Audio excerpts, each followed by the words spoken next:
ഈ പച്ചടി തയ്യാറാക്കാനായി നമുക്ക് വേണ്ടത് ഒരു വലിയ സവാളയും 2 തക്കാളിയും പച്ചമുളകുമാണ്. ആദ്യമേ നമുക്കിത് അരിഞ്ഞ് മാറ്റി വയ്ക്കാം.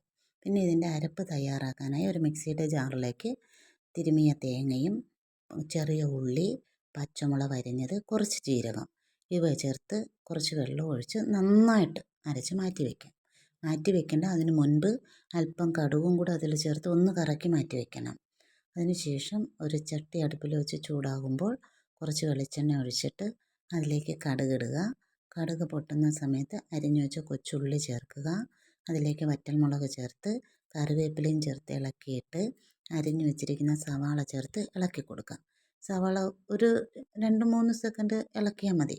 അപ്പോഴേക്കും അരിഞ്ഞു വെച്ചിരിക്കുന്ന തക്കാളി ചേർത്ത് കൊടുക്കുക. തക്കാളിയും കൂടെ ചേർത്തിട്ട് ഇളക്കിയിട്ട് ആവശ്യത്തിനുള്ള ഉപ്പ് ചേർത്ത് ഇളക്കണം. എന്നിട്ടൊന്ന് അടച്ച് 1-2 മിനിറ്റ് വെക്കുക. അതിനുശേഷം അത് റെഡിയായി വരുന്ന ഈ പരുവമാകുമ്പോൾ അതിലേക്ക് അരച്ചു വെച്ചിരിക്കുന്ന അരപ്പ് ചേർക്കുക. ഒരു ലേശം വെള്ളം കൂടെ മിക്സിയുടെ ജാറിൽ ഒഴിച്ച് അതിലേക്ക് ഒഴിക്കാം. പിന്നീട് അരപ്പ് ചൂടായി വരുമ്പോൾ കലക്കി തൈര് ചേർത്ത് കൊടുക്കണം. പോരാത്ത ഉപ്പ് കൂടെ ഈ ഘട്ടത്തിൽ നമുക്ക് ചേർക്കാം.